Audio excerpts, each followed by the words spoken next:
आप हमारे को अपनी जर्नी बता सकते हो कि आप एस्ट्रोलॉजी में कैसे गए? जी, डेफ़िनेटली। एस्ट्रोलॉजी की ज्योतिष की लाइन से मेरा कोई लेना-देना नहीं था। लेकिन एक दिन ऐसा हुआ कि मैं जम्मू आई हुई थी और मुझे मेरे ब्रदर जो है गुरुजी के पास लेके गए। गुरुजी जो कि पंडित गणेश बसमोत्रा जी हैं जम्मू से, उनके पास लेकर गए। उनके साथ मेरी पहली मुलाकात में ही उन्होंने मेरे कुंडली के बारे में ऐसी-ऐसी बातें बताई जो कि मुझे खुद ही बिलीव नहीं हो रहा था कि ऐसा भी हो सकता है। तो और मेन बात ये थी कि उन्होंने मुझे year wise, month wise, day wise बताया कि आप इस लाइन से जुड़ने वाली हैं।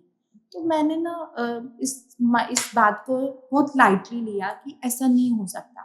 हाँ, मेरे अंदर ये था कि मेरी स्टार्टिंग से माता रानी से एक अलग अटैचमेंट रही है। मैं जब भी मंदिर में जाती हूँ, माता रानी की मूर्ति को अगर थोड़ा ध्यान से देख लेती हूँ, तो मैं ना इमोशनल हो जाती हूँ। और मेरे अंदर ये रहता है कि मतलब मुझे माता रानी की सेवा करनी है, ऐसा करना है, वैसा करना है, ये थॉट्स मुझे आते हैं। बट मैंने ऐसा कभी नहीं सोचा कि मैं एक एस्ट्रोलॉजर बनूँगी और मैं दूसरों की हेल्प करूँगी। और ये चीज़ मुझे गुरुजी ने मतलब काफ़ी प्रेरित किया इस चीज़ के लिए। उन्होंने बोला, "अभी आप नहीं कर रहे हो, बट आप इस समय से आप ये स्टार्ट करोगे।" और ऐसे ही जनरली चलता रहा, मैंने भी रीडिंग्स ली और अंदर-अंदर ना मैं बहुत हैरान थी और उस समय जब मैं उनसे बात कर रही थी, मुझे ऐसा लग रहा था कि मैं एक अलग दुनिया में हूँ। उनके चेहरे का वो तेज़, इतना आकर्षण और सबसे बड़ी बात मेरे अंदर यही चल रही थी, मैं उन्हें बोल नहीं पा रही थी, बट मेरे अंदर ये बात चल रही थी कि कोई मतलब इतना कैसे क्लियरली बता सकता है, वो भी day wise, year wise, month wise कैसे बता सकता है? तो अंदर ही अंदर मेरे ना क्वेश्चंस बहुत सारे चल रहे थे। बट फिर भी मैंने बोला कि चलो लेट्स सी, देखते हैं क्या होता है। उसके बाद मैं असम रिटर्न चली गई। तो मेरे हस्बैंड एक दिन मुझे बोलते हैं, संकेत साहनी, मुझे बोलते हैं कि आपको गुरुजी ने बोला था कि ऐसे-ऐसे उपाय स्टार्ट करो, आप क्यों नहीं कर रहे हो? तो मैंने उनको बोला, यार प्लीज़ ऐसा नहीं होता, मुझे बिलीव नहीं हो रहा है कि मैं खुद एक एस्ट्रोलॉजर बन जाऊँगी, ठीक है लेट्स सी देखेंगे जो होगा। तो उन्होंने मुझे बोला कि नहीं, आप गलत हो यहाँ, लेट्स सी नहीं, आपको करना है, आपको अपने आत्मविश्वास को पहले जगाना है, उस ठीक है? तो जब आप इस चीज़ को कर लोगे आप बहुत चीज़ें अचीव कर लोगे। अगर आपको लग रहा है कि उन्होंने आपके पास्ट की वो चीज़ें बता डाली, जो कि वो नहीं जानते थे, आप तो फर्स्ट टाइम मिले थे उनसे। आपका फ्यूचर बता रहे हैं, आपका प्रेज़ेंट बता रहे हैं, तो इन चीज़ों को ध्यान में रखो और आगे बढ़ो। उसके बाद मैं एक दिन ऐसे ही वीडियो स्क्रॉल कर रही थी फ़ेसबुक में, तो मुझे उनके बेटे की वीडियो शो हुई, जो कि 3 साल का बच्चा है। वो इतने अच्छे श्लोक उच्चारण करता है, मुझे उस बच्चे से प्रेरणा मिली कि अगर ये इतना छोटा-सा बच्चा ये होकर गणेश पंडित जी गणेश पंडित जी के खुद का 3 साल का बच्चा है, इतने अच्छे श्लोक बोलता है। पंडित गणेश बसमोत्रा फ़ेसबुक में उनका अकाउंट है, आप चेक कीजिएगा, वहाँ में उस बच्चे की वीडियो है। तो मैंने वो वीडियो देखी, मुझे ना मन में आया कि इतना छोटा-सा बच्चा अगर इतना अच्छे से करे तो व्हाई शुड आई नॉट?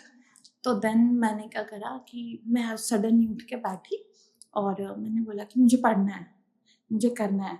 तो मैंने यूट्यूब्स ऑन करी, जनरली ऐसे पढ़ने लगी। स्टार्टिंग में मुझे कुछ समझ नहीं आ रहा था कि कैसे ये करना है, कैसे करना है? फिर भी मैंने ना हिम्मत नहीं हारी, मैंने कंटिन्यू किया इस प्रोसेस को और कहते हैं ना एक कामयाब आदमी के पीछे एक औरत का हाथ होता है। लेकिन मैं इस बात को अपने हस्बैंड के लिए ये बोलूँगी कि एक कामयाब औरत के पीछे एक कामयाब आदमी का हाथ होता है, ठीक है? सो उन्होंने मुझे बहुत प्रेरणा दी कि नहीं आप करो, आप करोगे। मुझे बुक्स ला के दी, देन मैंने रीडिंग स्टार्ट की, तुम अपना पूरा टाइम लो। और लड़कियों की ना जब मैरिज हो जाती है ना, सबसे मैटर करता है उनके लिए ससुराल वाला घर। और बाय गॉड ग्रेस मेरे ससुराल घर बहुत अच्छे हैं कि जो मेरी इतनी हेल्प कर रहे हैं, मुझे सपोर्ट करते हैं। मैंने बोला कि मम्मा मेरा ऐसा आ रहा है, मेरा बार-बार अटेंशन अट्रैक्शन इस तरफ जाता है, अपने ब्रदर इन लॉ से शेयर करा। उन्होंने मुझे बहुत मोटिवेट करा, मेरी सिस्टर इन लॉ कि अगर आपके मन में ऐसा आ रहा है तो आप करो और आप कर दोगे। मतलब मेरा कॉन्फिडेंस अगर 50 था तो उन सब के कहने से मेरा कॉन्फिडेंस जो है वो 100 चला गया। ठीक है, देन मैंने अपना ये स्टडी करना स्टार्ट की। सबसे पहला इंटरव्यू मैंने सोचा ऑफ़लाइन से बेटर है, मैं ऑनलाइन स्टार्ट करके देखूँ क्योंकि आजकल एस्ट्रोलॉजी तो ऑनलाइन भी है। तो मैंने सबसे पहला इंटरव्यू अपना एस्ट्रो सेज ऐप में दिया। तो जब मैंने एस्ट्रो सेज ऐप में अपना इंटरव्यू दिया तो देन सेकंड डे मुझे कॉल आती है कि आप सिलेक्ट हो गई हैं। आई वाज़ शॉक्ड, ये कैसे हो गया? तो मैंने बोला कि चलो ठीक है, लेट्स सी, देखते हैं। मैंने प्रेडिक्शंस देना स्टार्ट की। डेली वहाँ में 30-40 पर डे क्लाइंट्स आपके पास आते हैं।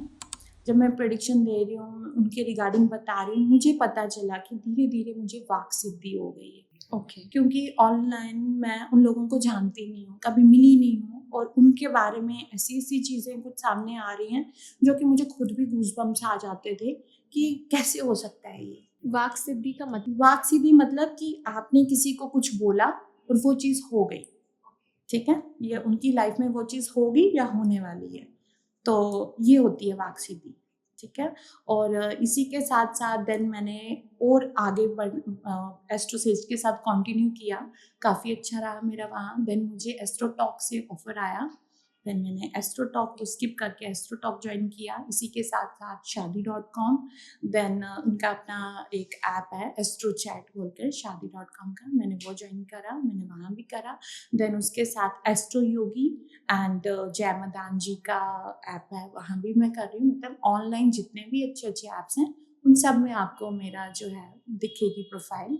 कुछ में निंदिया नेम से है, कुछ में टैरो निंदिया के नेम से है, न्यूरोलॉजिस्ट के नेम से है। सो निंदिया आप सर्च करेंगे तो आपको मिल जाएगा। एट प्रेज़ेंट मैं सिर्फ़ एस्ट्रो टॉक के साथ वर्क कर रही हूँ और काफ़ी अच्छा जा रहा है।